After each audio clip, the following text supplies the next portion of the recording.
hot afternoon after her father had gone out with Miriam and her mother was still at work. Love's curiosity grew stronger. She wandered into Miriam's room again, but this time she looked harder than usual. She checked the wardrobe, opened drawers and peeked behind the curtains, but she didn't see anything unusual. Just as she was about to give up, her eyes turned to the bed.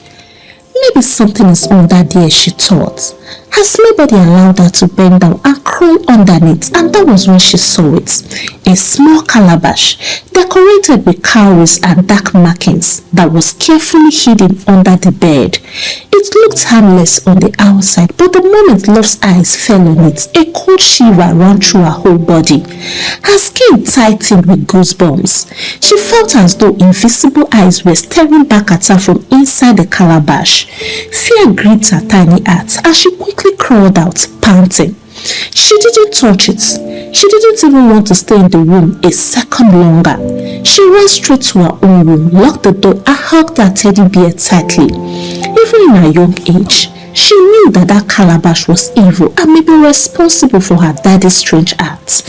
She sat on the bed, rocking back and forth and whispering to herself, "I won't tell mommy yet because she won't believe me. She will just say I'm imagining things again. I need to be wise." For the first time, she felt older than her years. She realized that her family was in danger and somehow she was the only one who could say it. And deep in her little heart, she made a promise. "I will watch closely. I will keep looking, and when the right time comes, I will show mommy the truth." She watched quietly for days, noting how her father and Miriam always slipped out at a particular time whenever Felicity, her mother, was still at the back. Love could almost predict it, that just before sunset they would find one excuse or the other to step out together. So one evening, she laid on her bed and hatched a plan. She clutched her teddy bear closely, closed her eyes halfway and began to shiver slightly, pretending to be sick. When Felicity returned from work that evening, tired as usual but happy to see her daughter, she rushed to the bedside. "My baby, what's wrong? Why are you shaking like this?" she asked, dropping her handbag and touching Love's forehead. Love whispered weakly, "Mom, if you don't come back tomorrow before 6 o'clock p.m., I will die." Felicity frowned in confusion. "What are you talking about, Love? Why will you even say such a thing? Stop speaking nonsense." But Love shook her head firmly, still pretending to shiver. "Mommy, I mean it. If you don't come back early before 6 o'clock p.m., I won't make it. If you are ready to become motherless, then play with this thing I'm saying." Felicity's eyes widened. "What? Why are you even talking like this? God forbid. You are fine. Nothing will happen to you." She rebuked her daughter sharply, almost annoyed at her words. But Love did not back down. For the first time, her tiny voice carried the authority of an elder. Her mother tried to calm her down, but Love held onto her hand tightly, looking straight into her eyes with tears streaming down her small face. At that moment, Felicity felt a sting of fear. She couldn't explain why, but her daughter's firmness planted a seed of doubt deep in her heart. She slept with her that night, and the next day at work she could not concentrate. Her daughter's trembling voice echoed in her ears. "Mom, if you don't come back before 6 o'clock p.m. tomorrow, I will die." She tried to brush it aside, but her spirit was unsettled. She loved her promotion. She loved her new salary. But what if Love was right? By 5 o'clock p.m., she packed her files, told her colleagues she had an urgent family matter and rushed home. When she opened the door, the first thing she noticed was silence. Love was in her room playing quietly, but her husband and Miriam were nowhere to be found. Her heart sank. Love came out, saw her mother and ran into her arms.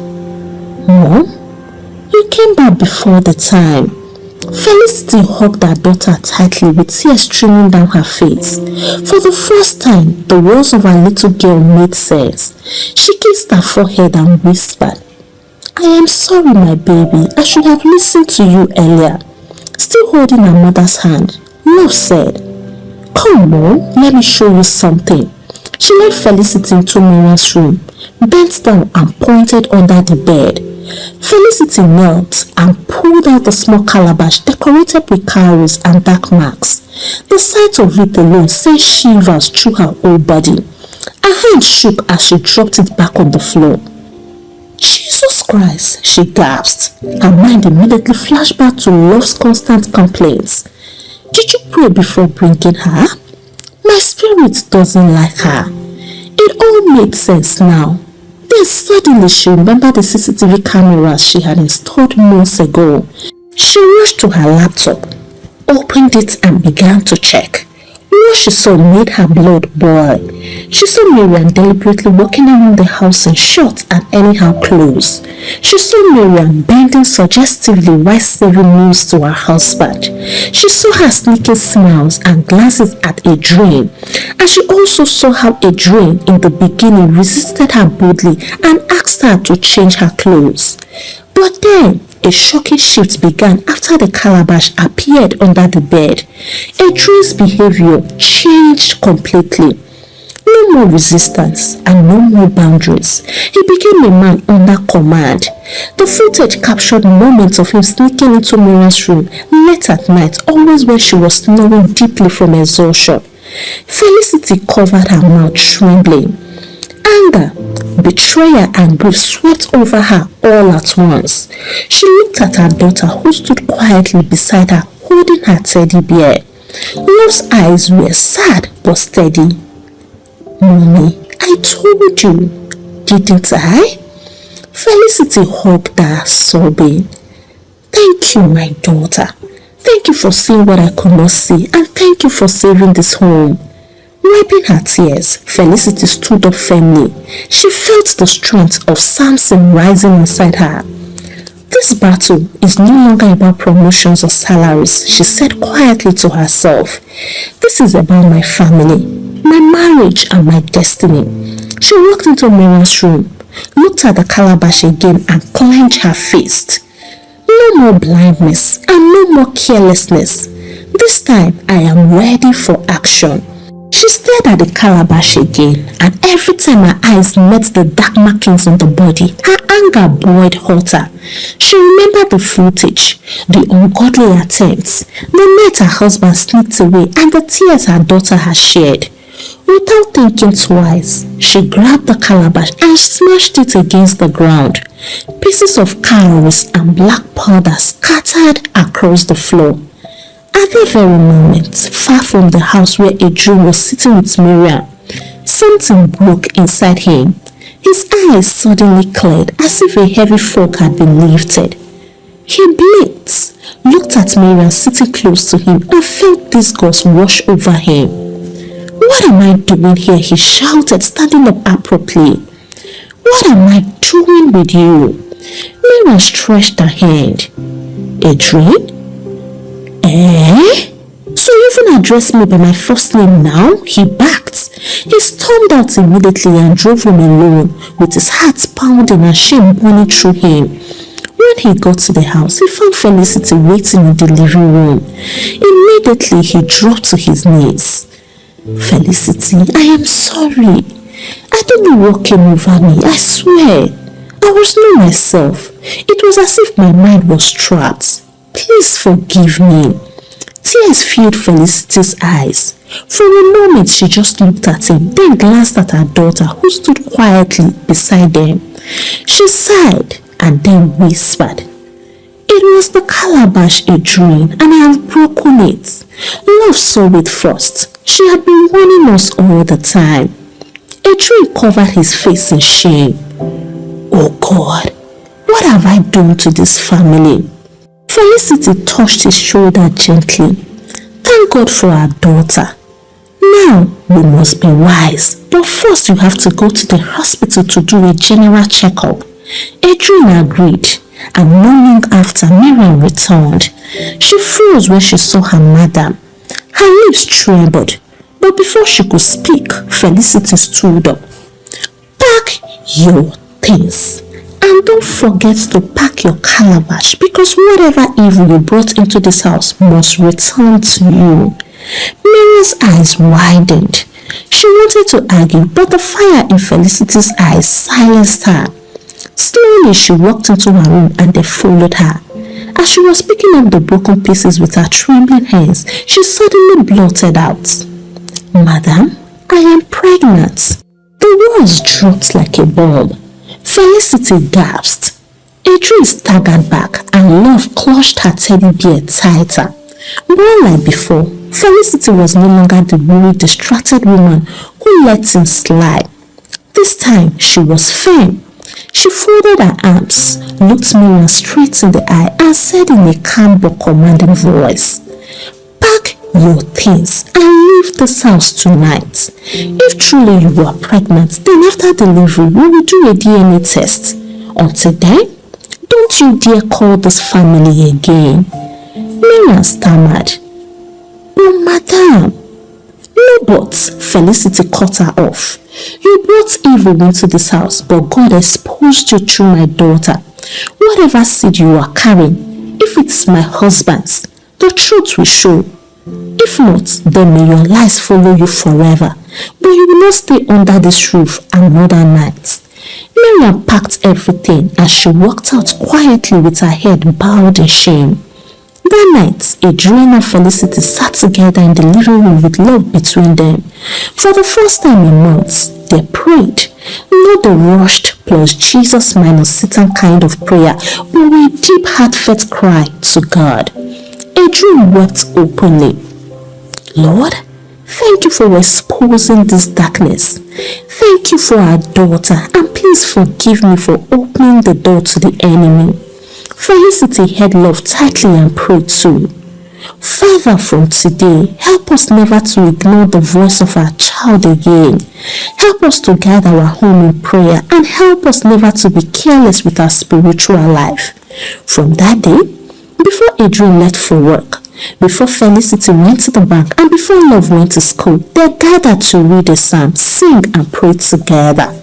They stopped seeing prayer as a ritual and they started seeing it as a shield. Love, the little girl whose warnings had been ignored, was now vindicated. Her mother often hugged her and whispered, "You saved us, my daughter. You saved this family." And her father too began to respect her words. Anytime Love spoke with that unusual seriousness, Adrian and Felicity paused to listen. They realized that sometimes God speaks through the mouths of children. When Miriam walked out of Adrian and Felicity's house that night, carrying her bag and the broken calabash pieces, shame covered her like a heavy cloth. People who saw her whispered. Some even peeped through their windows, but no one dared to ask questions.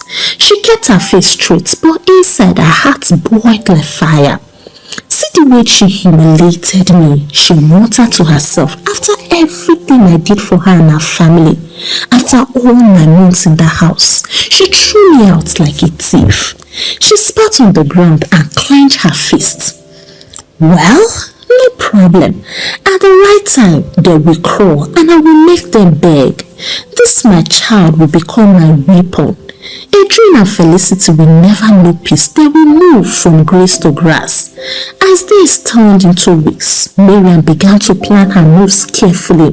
She rubbed her belly and whispered to the unborn child, "You are my tickets. You will be the reason they will bow down to me. They thought they won, but with you, I will destroy their joy." In her mind, she saw the future of dragging Adrian's name in public and shaming Felicity, making the whole world hear about her husband's unfaithful affair with her. She also saw it as a privilege at which she would call at odd hours, threatening to expose them, demanding money and claiming her child deserves the same treatment as Love.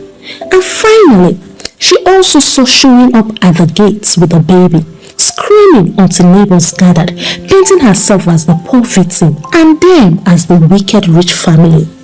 The more she imagined it, the more determined she became. "I will not rest until they kneel down and crawl before me," she vowed, her eyes dark with vengeance. Months passed and the family went on with life. Adrian and Felicity held tightly to their renewed prayer life, while Love blossomed in joy and was no longer living in fear. But in the background, they still waited waited for Marian to reappear with the child, and then they will negotiate on how to cater for the baby. Every knock at the gate made Felicity's heart to skip, and every unknown number on Idris' phone brought suspicion. Love too often asked, "Mommy, do you think she will come back?" And Felicity, though not sure, will reply, "If she comes, God will give us the strength to face her." But Marian never came. After many weeks of silence, curiosity and unease pushed Adrian and Felicity to investigate. They traced her last known address through a neighbor and asked questions in the area where Marian's auntie lived. The story that greeted them left them stunned. Marian had indeed gone into labor, but tragically, she gave birth to a stillborn baby. The child never breathed. Heartbroken and battered, she left the town quietly and was never seen again. When they returned home, they told Love. She sat quietly for a long time. Then finally she sighed deeply and said, "Thank you, Lord, for covering my parents' shortcoming." The news brought great relief to the family. They wept, not from sorrow, but from release. They were free from the torment of the maid, free from the fear of scandal, and free from the shame that nearly swallowed their home. Felicity told Adrian, "Please, my husband, from today we are scrapping the idea of maids. No more. We will take care of our home ourselves. Even in our busy schedules, we will adjust because our daughter Love is more important than convenience." Adrian nodded in agreement and said, "We nearly lost everything because we wanted comfort. My dear, never again." From then on, they became intentional. Adrian came home earlier, no longer stretching deadlines unnecessarily. Felicity on her part learned to balance her bank work with family life, putting love before paperwork, and they shared chores joyfully, making every cleaning and cooking moments of bonding. And Love, the little girl who once cried, "Mommy, are you too busy to love me?" finally got her answer. Hey, African Tales by Camo Tribe, how are you all doing? For me, I am doing just fine. Before I leave today, I would like to say this. Dear parents, this story is not just about Adrian, Felicity and their daughter Love. It's about every family today. Be spiritually alert because not every smiley face that comes to help you truly comes for help. Before opening your doors, first open your mouth in prayer and invite God into that very decision. Listen to your children. Their spirits are sensitive. They may not be able to explain in details, but when they are uncomfortable, please don't dismiss it because sometimes their warnings are God alarm bells. Don't sacrifice your family on the altar of career. Promotions, money and recognition are good, but what is success without peace at home? True wealth can never be enjoyed outside a united and joyful family. Guide your marriage. The enemy doesn't always come with horns. Sometimes he comes with helping hands. Before I leave today, let me even ask you, as a career person, how do you balance career and family without ever needing help outside? And have you ever ignored the child's words only to realize later they were right? Share your thoughts with me in the comments. You may just be saving someone with it. And please, don't forget to give the story a thumbs up, share out to your loved ones, and subscribe to this channel if you have not already done so. Until I bring another interesting story your way, it's a goodbye from here, and God bless you.